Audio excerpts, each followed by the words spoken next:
Today I'm going to be running you through the new way that I outsource my wedding photography post-production. This video is sponsored by the KFC Double Down. I'm kidding, it's not. Taylor Jackson. Shooting 67 weddings last year. Taylor Jackson, welcome. So Taylor, you are well known in this community. You're an amazing photographer. Today I'm going to be running you through my process when it comes to outsourcing my wedding photography post-production. There is a large new piece to this puzzle that I've just introduced over the past couple of months, and it is a program called Aftershoot. I'm sure you've probably heard of it, and I'm going to run you through kind of how I use it. It's a little bit different potentially from the way that maybe it's meant to be used, but it's something that fits into my workflow. And within one wedding, it's actually just paid for itself. So yeah, let's get into it. So when I come home from a wedding day now, my process kind of goes in a few different tiers, but it saves me a lot of money when it comes to basically I have, I'm sure if you follow the channel, you know that I use Photographer's Edit to edit as well as cull all of my work. So I send them basically I come home from a wedding day, I send them everything that I took, or at least this is kind of the way that I used to do it in the past, and they would cull everything and they would edit everything. The downside of that is that it gets quite expensive when you send them 4,000 images to select through. What I've done now that is saving me lots of money when it comes to culling is I'm actually kind of giving myself a head start. And by that, I'm saving myself a lot of money. So when I come home from a wedding day, I load up Aftershoot, and basically what Aftershoot is it's AI culling. So it makes selects for you based on a number of different parameters. Say, for instance, if people are blinking or closed eyes and you're doing test frames, there's no reason for me to be submitting those images and paying money to have somebody sort through them and tell me that, like, obviously they're not going to include these. So what it does is it kind of automatically identifies all of those test frames anytime somebody's blinking or just a frame that you know is not going to make the final gallery. It'll select it and cull it out. It will also go through and select all the images that are blurred, so it's not going to, like, for instance, a photo like this, I was obviously moving a little bit more than I should have been. There's no reason for me to be submitting that and paying money for somebody else to cull that. And then duplicates as well, that it will identify duplicate files that if you have a number of different images that are kind of the same here, it's going to select the better one for you and give you one.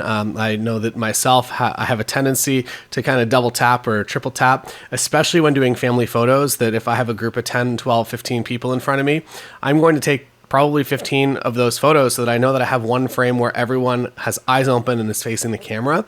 What Aftershoot will do is it'll go through and it'll identify that frame, and it'll mark the other similar frames as duplicates, that there's no reason for you to be submitting less good frames. Again, for my specific case, that it's keeping the cost down. But for you, if you're just using this as a selection tool and then you're editing your own work, it's definitely going to speed up your workflow, that it's giving you a smaller deck of photos to edit from, and just a better starting point overall. It'll also go through and tag sneak peeks for you. I find that feature is not something that I necessarily use. I usually know the 10, 12 images I'm going to send as those initial sneak peeks so I can quickly find them.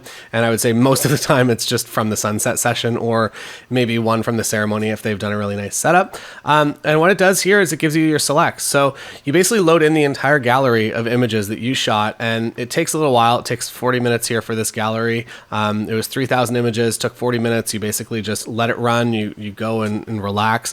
I run this when I come home from the wedding day. So I load all my images in and I run through Aftershoot first to just tag everything. And then after Aftershoot has run, I actually go to the selected images and I put all of those into a Lightroom catalog, and I build smart previews on them, and I send them over to Photographer's Edit. And as you can see, the benefit of going from 3,079 images to almost 1,400 images has already saved me the cost of the software for a year in one single wedding day. So that is why it's an absolute no-brainer for me to use. If you are editing your own work and you're making your selects yourself, this is absolutely a tremendous tool to speed up your process and make your life a heck of a lot easier. And because this is kind of a new field, a new emerging market, every single time there's a software update, it does something very, very significant. So not only are you seeing like little small iterations, but you're seeing really significant improvements with every software update, which is really kind of cool to be part of that process. Aftershoot, if you have any ideas, there's something that you want to include, I'm certain that you can email them and they will consider that heavily for a feature in the future, especially if they're getting multiple requests from multiple people. There's a pretty good chance that your ideas could become part of the software in the future. So that's also kind of cool. So now that you have all of your images tagged, I guess there's 2 or 3 ways to kind of go about the next steps. So the easiest way, if you just want your selected photos and you want them to go into a Lightroom catalog, all of a sudden you can do Capture One, Lightroom Classic, and it'll just send it, and it will go through the process of just adding them all to the gallery, and then you build the smart previews and you send that off to your editor, or you begin editing yourself. What I personally do is, I guess, an additional step. So I actually come over here into Photo Mechanic. I know this is an efficiency-based thing. Photo Mechanic is a tool that I've been using for years and years and years. And basically what I do is I go through and I give a quick visual identification that all the important moments are in fact there. I haven't really had to correct too many things, but there have been maybe one or two images that I've been like, that one should definitely make the cut.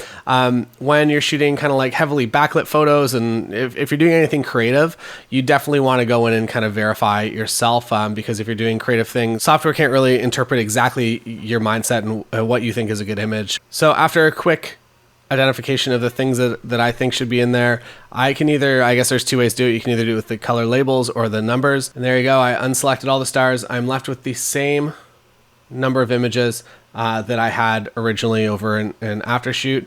And at this point, I just dragged them into my Lightroom catalog. Again, an additional step, but I do like to just kind of have that double verification to make sure that the software has done exactly what I need it to do. And then after I build my smart previews, I send that off to, this is actually a final gallery here. I send that off to Photographer's Edit, and I get back a gallery that looks like this, that all of the images are just ready to go.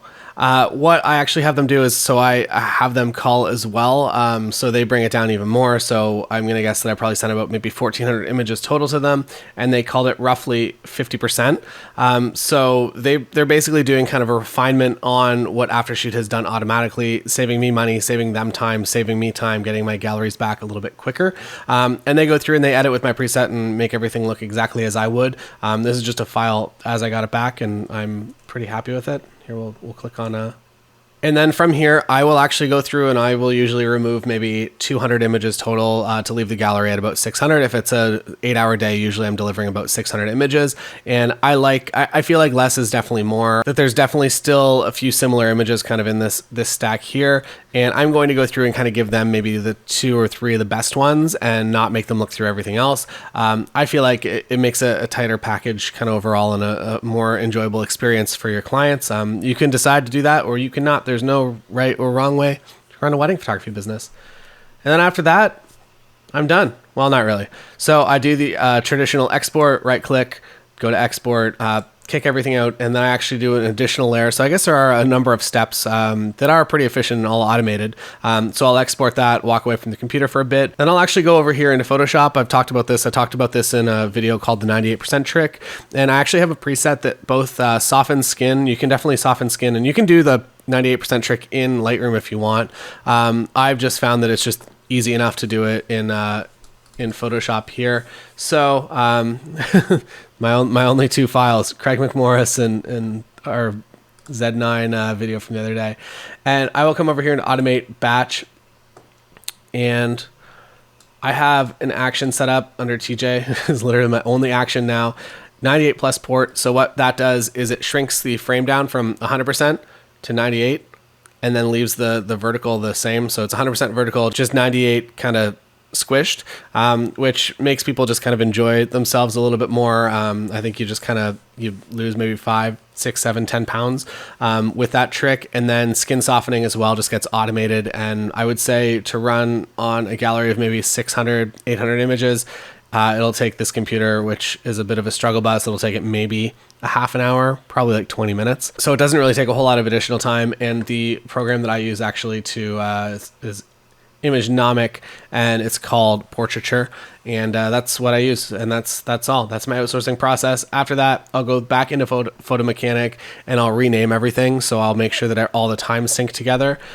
Maybe one tip for syncing times, if you are somebody that maybe shot 2 cameras that were a little bit different in time, I would say that Photo Mechanic is an incredibly helpful tool for it. So loading the full gallery into Photo Mechanic here.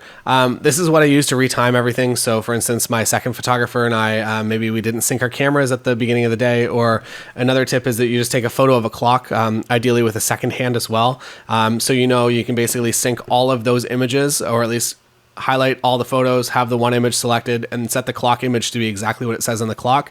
You can do this at any point in the day, which is awesome. End of the day, if you've forgotten and you're leaving, quickly take a photo and you can sync everything that way. It'll definitely speed your process up when it comes to, arranging images if you didn't sync your cameras.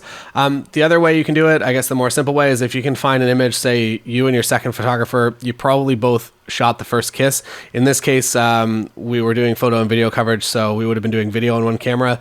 But if you do have the first kiss on two cameras, you basically go over and you decide like, hey, this is the first kiss here. I go to Tools, Adjust Capture Times, and Reset here. And it'll just tell you right here what that time is. And then I will go in and I will make the other camera, usually the second camera, I'll time match it to match that. And in that case, I'm always selecting everything from the certain camera. So you can see that the files are different. That's why I'm sorting by file name here. So these are all from the second photographer's camera. So now I have the entire gallery selected. And what I'll actually do, if I'm just adjusting that one camera, I will actually go back into capture time. I will leave everything highlighted and I'll see kind of where it all lands. So as you can see, this is from that second camera, and you can bump things ahead or behind to kind of suit. If you know exactly what time you're looking for, awesome. If not, you can just be kind of moving like, hey, we're going to move this 1 hour. We're going to move this a couple of minutes.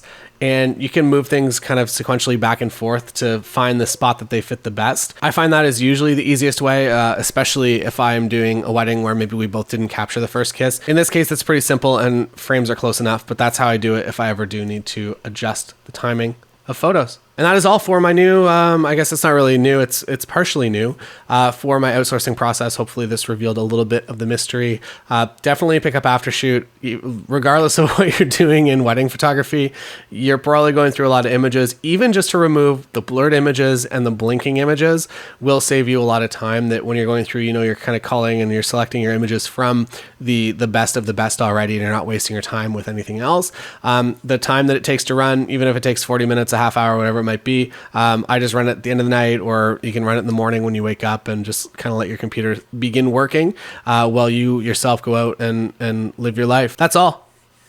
Let me know if you have any questions at all. I'm happy to answer them. Usually I can get back to everybody. Whatever the current video is on YouTube, I'm usually pretty good at getting back to those. Once this is about maybe 4 or 5 years old, I might not be so great. But in the early days, it's getting dark. It's time to go. See you next time. Don't forget to subscribe and like this video if you like this video. And I'll see you again on another time. Sorry to talk in the dark for a minute here. I have a new course coming out to the courses webpage. So if you're not familiar with the membership site, I will be doing a new course called How to Get Paid to Travel with Your Camera, something like that. Basically, it's everything that I have ever learned about traveling and getting paid to do it, as well as break-even trips and kind of where to start, how to actually work deals. And that course is going to be coming to the member site. So sign up if you're not already signed up. There's thousands and thousands of dollars of content already up there, as well as my presets and everything. So head on over there if you're interested, and that will be up sometime this month.